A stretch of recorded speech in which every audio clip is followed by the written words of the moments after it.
A word may give you the secret of a poem.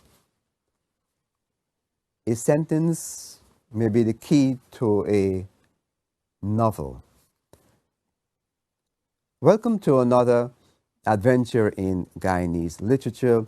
Welcome to another virtual edition of Oral Tradition. Maggie, welcome to the program. Thank you.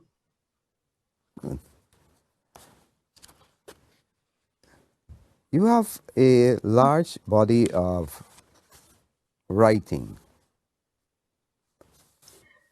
Yes, I suppose I have, yes.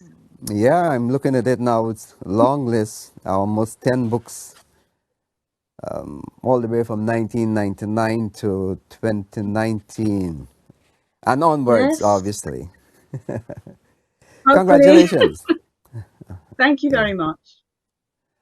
The thing is, I mean, for this huge body of work, what are some of the factors that triggered you? What are some of the factors that steered you in the direction of writing one?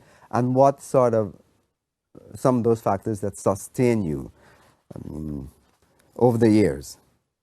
Let's start with some of the factors that triggered your interest in writing and art. Well, I always used to write since I was a teenager. Um, little poems, little love poems, little stories. And I used to draw a lot as well. In fact, I thought when I came to live over here, I was actually more interested in being a visual artist than I was a writer. I didn't really think very seriously about being a writer. But there came a point after I'd explored my artwork and I did some exhibitions around the county, and it got to a point that I felt I needed to say a little bit more. You know, the visual picture to me seemed a little bit two dimensional and very imbued with a kind of European type of what you think drawing is. You know. So I needed to kind of find out myself. So I just went to creative writing classes, and that stimulated my wanting to write because I always loved books. I always ate books when I was a child in Guyana. And at the age I went to classes, and that was followed by college and university, I was quite a mature person then. And I wanted to know more about my history. And because as a migrant, you start to ask yourself all these questions as the years go by because you're talking about living a different life and you're always comparing it to the life you came from. So that led me into writing about my history to start with. You mentioned a number of things I want to pick up on. Well, it will be a collective. You mentioned you started writing early. You mentioned history. You mentioned childhood. Take us back to the time, your childhood days. That will be in Guyana. You're Guyanese. You're born in Guyana. You're Yes. born in Berbice, a place of so many other significant writers. Take us back to that time. What was the scene like in Guyana? The literary scene or the cultural scene? Well, I probably wouldn't be able to give you a kind of grown-up version of it because I was 17 when I left. So you can say I was, very, very young. But I knew I liked to write and I was what they called good at English. And I always had my head in a book as well because it just seemed to be something that really, really interested me. But we had a very strict childhood, a Christian childhood. You had to beg to be allowed to go anywhere, get friends calling for you. You got the church at the top of the road, you have to go to confession, you have to do all these things. Um, but I had very good teachers when I went to Berbice High School. And I think it's having the good teachers that see something in you. You know, they say they get your interest and they say, "Oh, I think you've got talent," and then they interest you. And I used to take part in sending stories to the Berby School magazine. We had a Mm-hmm. magazine, and drawings and stories and poems as well. Mm-hmm. Mm-hmm. Um, it was very energetic cultural time. I was in a drama theatre. I used to do acting at the town hall. And everything was there's always something going on. People always putting on concerts or readings or plays, and I was always drawn to being involved in that. Right. So Right. it was I think my school years were very, very rich. But paradoxically, I thought I was a dunce, right? I got a scholarship when I was 11 to go to St. Rose's High School. And if you read my memoir, Kiskadee Girl, you'll find out what happened there. I didn't do well at all. And so my dad and mom brought me back to Burby, be back with your family and, start over. I had to start over, do over a year. So all my friends are all like a year younger than me. But the subjects I couldn't get on with the physics, the maths, the chemistry, but I could engage with the literature and the Mm-hmm. dramatic society and the music. So it Mm-hmm. was a natural thing and it was supported by people who had a passion for it. Yeah. I Yeah. think that was the most important thing, had a passion for it. And sometimes I think with my children, they didn't really have a lot of that in this country, because of this, that, and the other. So I have got a lot to thank Berbice High School for. Someone commented on your writing saying that it's characterized by a collision of cultures. Well, I think anybody who moves from one place to another is Mm-hmm. going to find a collision, aren't they? Even though we spoke English in Guyana, it's still different when you come over here. And the country was very, very, very different. And at 17, I was very impressionable.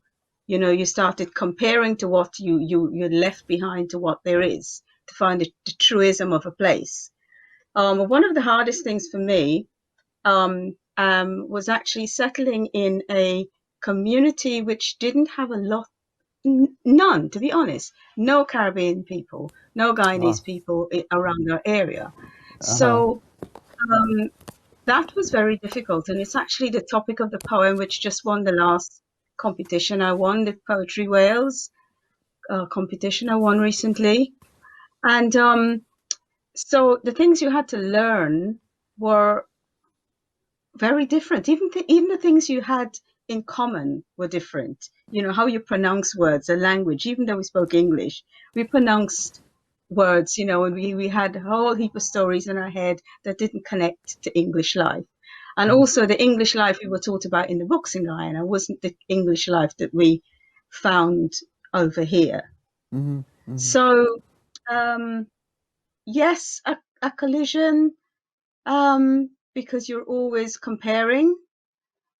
And for me, one of the hardest things was I had left such a vibrant community of friends in Guyana that to have to start again and meet people and start your friendships over again was very hard. And I actually still have some of my friends from when I lived in Guyana. My oldest school friend is Ellen Island, who you interviewed recently. Yeah. From your work, show us this collision. In Limbolands, I wrote a poem called In My Mother's House There Are Many, Many Mansions. I don't know if you've read that one at all, Let's hear it. Come but on. um, it it's about church and the difference between our lives. In my mother's house there are many mansions. Her eyebrows lift to sculpt that perfect arch of cathedral windows, doors through which her mantilled head had ever bowed, the tap of sandaled, Cubaned, stilettoed heels beating on stone and green heart floors. Passage to this house is always accessible. As lambs we beat bleating pods to her door, that faith solid as St. Peter's rock counsels, intersects words like trust, hope. The earth was ample enough to hide beneath its 50s flare defined by talent against sinks, bent besides mangles, spread to birth us.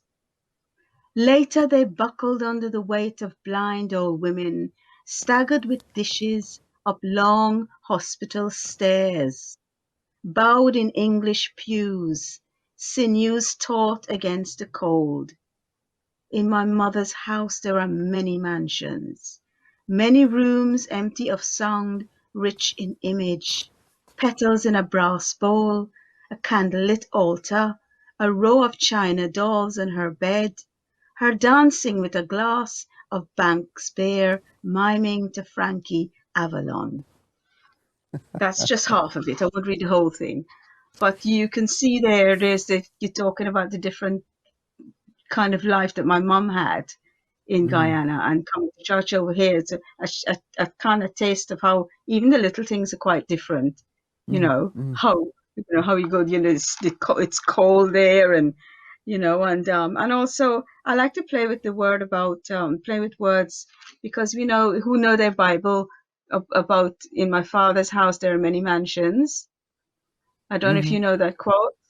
And Yes, I yes. thought, well, hang on, let's talk about the mothers here, you know, because mothers have so many um, entities of being a mother, being a woman, being a migrant.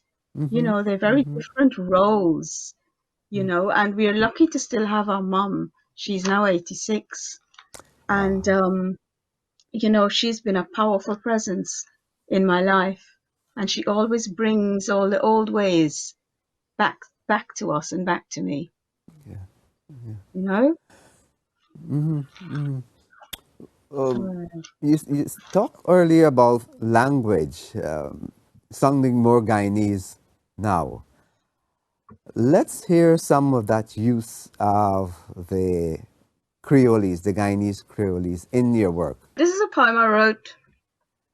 I started off writing it in standard English, and then I decided it was something that I needed to explore in Creole, Yeah. and it's called the Limbowalkers.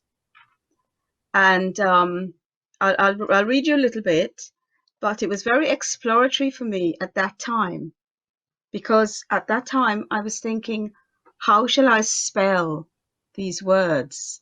We know how we speak, but writers who are writing Creole obviously have to make up a kind of vocabulary, really, haven't we? And they're very different between Guyana and Jamaica and Trinidad. So it's a Yes. whole exploration there of Mm-hmm. trying to write. The Limbo Walkers. I sit down with my father by the river. He dead, we know that. The Berbice water's wetting he feet, not mine. I point my finger across the other side. Traveller them lining up and waiting. The water shall licking them toes slow, slow. Some brave already. Them eye fall out. See they can't walk on the water. They lift their head up high like sugar cane. The spirit rise up high, high straight up to the sky. I turn, watch my daddy. He say, is the limbo walkers them? These then are the limbo walkers. Limbo did mean a different thing one time. Their grips pile up high on the riverside, their mouth flapping like fish in the air, their eyes running underwater, waiting their turn to walker. I sit with my daddy by the river. He dead, we both know that. I visit him in dreams. In these he's sharing miracles with me. Miracles that in life he didn't have time to free. That time he captained ships and chauffeur barges through Kokwani shores. He long trips away from home, making fun for wee mummy, twisting she wrong, she finger easy, easy. Mm-hmm. There again, it's just half of that poem. It's a long poem, but you can Mm-hmm. see how the kind of syntax is different.